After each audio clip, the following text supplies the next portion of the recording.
Good morning, welcome back to the One Celtic Fans View this morning. The league's table doesn't lie. Celtic are sitting in second position on 10 points this morning. Hibernian jumped over St Mirren last night with a crazy 3-3 draw, but it still leaves them in 6 points, way behind where Celtic are in second position on 10 points. Hearts are sitting top of the table this morning, and fair play to Hearts for having maintained their run at the early start of the season. Aberdeen did the exact same last season, but then they fell away once they played Celtic. When it comes to Celtic need to win today to regain top place in the table, and are Celtic really in a bad place when it comes to the team? That's the question that was asked to Luke McCown, and Luke McCown says, look, it's absolutely nonsense. The place, he rubbishes claims, he says it's fake news, that the team are not in a good place. You know, behind the scenes and off the park, yes, the fans are unhappy, yes, they want rid of certain board members, but when it comes to it, the league table doesn't lie. The league performances don't lie. We're second position in the league. We could be in 10th position.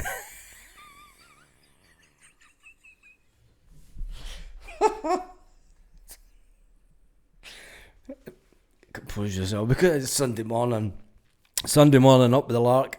It's time to relegation. Anyway, we move on swiftly. Luke McCown has shot down claims that Celtic are toiling and Brendan Rodgers and the players are in a good place. I would say they are. When you look at it, it was only one game in Europe that really, we didn't perform. I mean, you can understand what's going on in the back room with players wanting away, and Brendan Rodgers said, look, there's players at there. Let's talk facts this morning.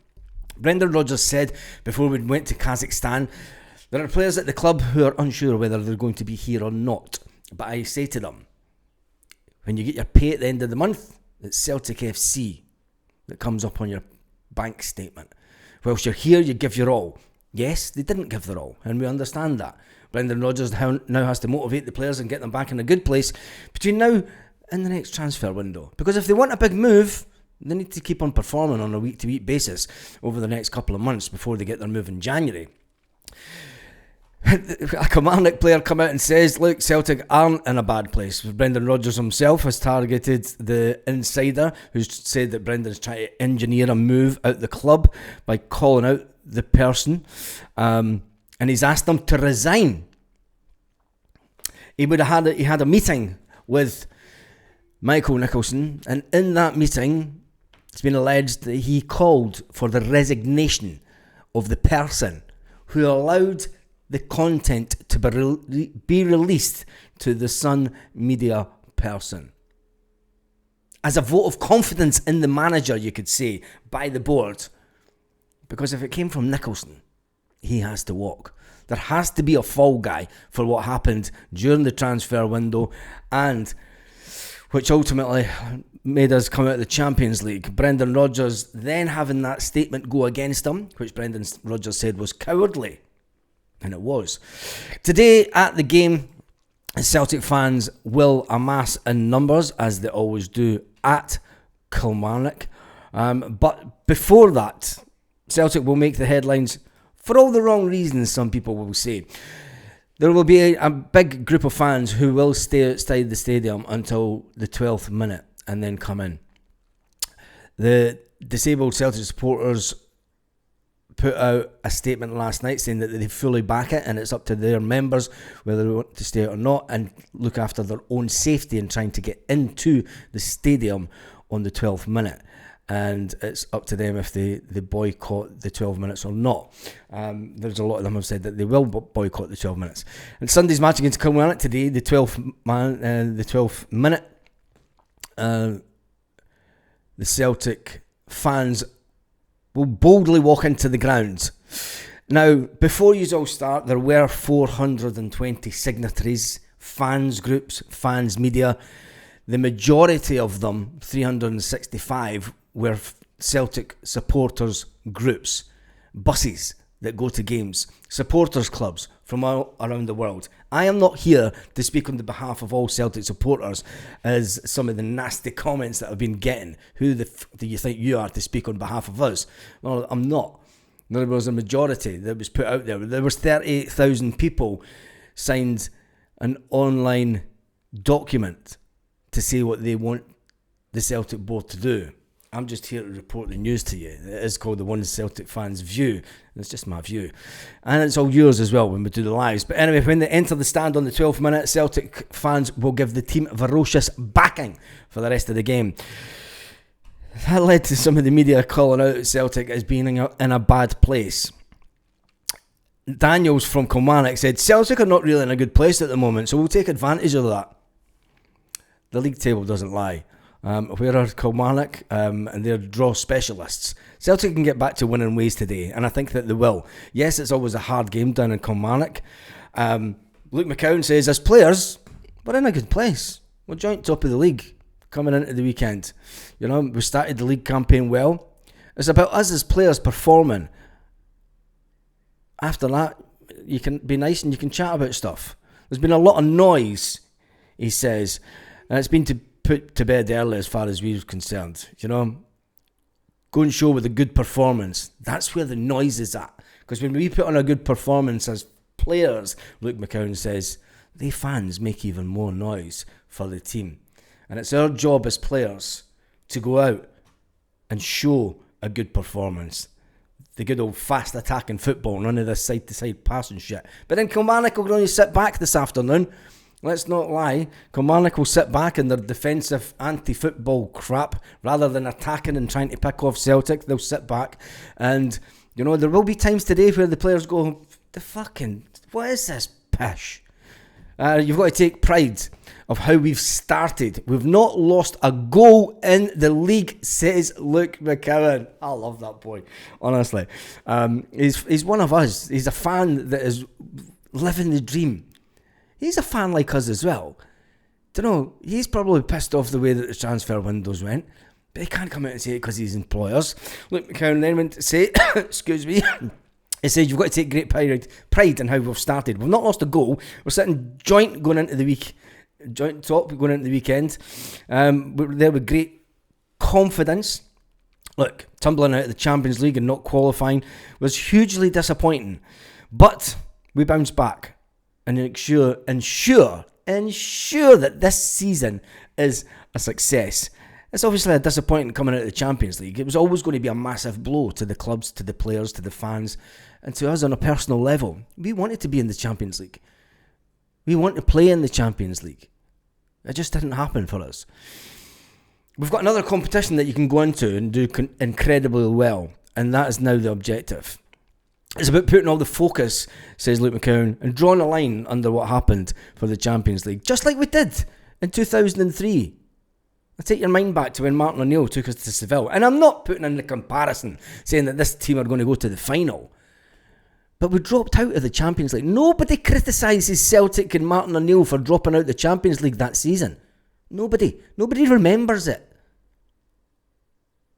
Yes, we'll remember this year, and yes, we'll remember the fan movement, and hopefully we'll get someone's head on the chopping block, as the manager has suggested.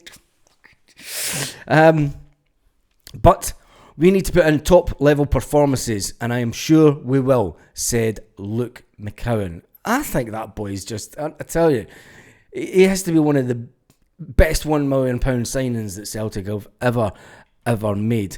Rodgers made his intentions clear on Friday in the press conference, saying that, look, ultimately I'd love to have stayed longer. I'd love to stay longer. I want to see Celtic doing the best that they can. But I mean, you've got someone upstairs that has an agenda against him. Brendan Rodgers was asked in the press conference on Friday, you said a couple of weeks ago that there was someone, or there are people that do not want you in this job. Is the enemy within? It obviously is. Brendan Rodgers has now called for the head of the enemy to be sacked. And I think that he'll overrule not only going to Nicholson, because if it is Nicholson that has given the order, stamped the bit of paper, released the details, it's Nicholson's head that has to go. And Brendan just needs to phone up Dermot and say, look mate, it's not on. It's not on. Get him involved. I know other people don't like him, but ultimately, he has a good relationship with Brendan. And if that's what it takes, a little shove from Brendan to help the fans achieve their ultimate agenda, then so be it. I'm on the manager's side. I stand here, sit in this chair this morning, on the side of the manager and the football players in the team. And yes, it might not be in the great window that we hoped it be, but we have to just get on with it and we have to be a success. Luke McCowan would love to extend his working relationship with Brendan Rodgers and take his game to another level, he says. There's a whole bit of it's hearts and minds stuff going on with Brendan and and the board are just it's not saying anything. We'll sweeten you with some money off for tickets. It's massive. Brendan Rodgers is massive. He makes you feel 10 feet tall. He puts a lot of confidence in you, says Luke McCowan. And I know it takes a lot to play for Celtic. You need to go and show that. Yes, he puts substance and confidence into myself and throughout the squad. Any talk that we're not in a good place is complete rubbish. Fans can voice their opinions and they can do whatever they want. They pay their money. They go to the games home and away. They pay their cash. They've got the right to say whatever they want. They've paid for the right to say whatever they want. And fans that sit at home might not agree with the Celtic supporters that do go on a weekly basis. You've paid your card, get in and support the team. They're the ones that spend thousands. Anyway, we digress. The game today, predicted 11. Who will start the game today? Brendan Rodgers, whether he likes it or not, is going to have to play some of the young players, which is fantastic because I think there's one young player that's coming through the team. Kasper Schmeichel, this time last year, was called Clean Sheet Kasper. Can he extend that record this year again? Can he excel and put even the people that want him sort of sitting on the bench and let Sinisalo go? Can he keep that clean sheet? He is going to be the number one today. He's the number one, He's not going to always be the number one, but he is the number one just now. He is a fantastic keeper. When you've got Colby Donovan that could start the game, you've got Marcelo. He could start the game also on the same side, but I doubt it. I think Colby Donovan will start. Up front, it's going to be a change 3 with Daizen Maeda through the middle. I think Daizen Maeda will start today, and he'll start through the middle. He'll be given that slot. Look, you're the number one striker. Yes, we've brought in an old mate of mine from my Leicester days, but you're the number one. He'll be coming on later on in games. When you look at the midfield, I think it'll be Benji, McGregor and Hatate. When you look at the defence, I think it'll be Marcelo, Scales, Vickers, Donovan up front, Balushka and Daizen, and I'm not sure who'll be on the other side, whether it'll be James Forrest, because I think that he doesn't deserve to be dropped. He's one player that knows this team inside out. He knows how to go to Kilmarnock and get a result. And I think that we'll wait and see. I don't like doing too many predictions because of the unknown that has happened with the team over the last week or so, 2 weeks. But anyway, Celtic could give it a surprise call up to a youth players. Rangers are 10th in the league. Couldn't they make it up, could you? It's like anything that Celtic do, but Rangers are like, we can implode even more. You think that you are in a bad place, Celtic fans, but I think that ultimately there's someone at Ibrox who just goes, nah, mate, I'll show them. I'll get them in 10th position for you. Anyway, on that note, I will be back live an hour and a half before the game today. I need to go. I'm early this morning because I'm away to the airport. On that note, have a fantastic day, Celtic fans, wherever you are, all around the world. And just remember, we are Celtic supporters, faithful through and through. We don't do walking away, and we certainly don't do booing the team.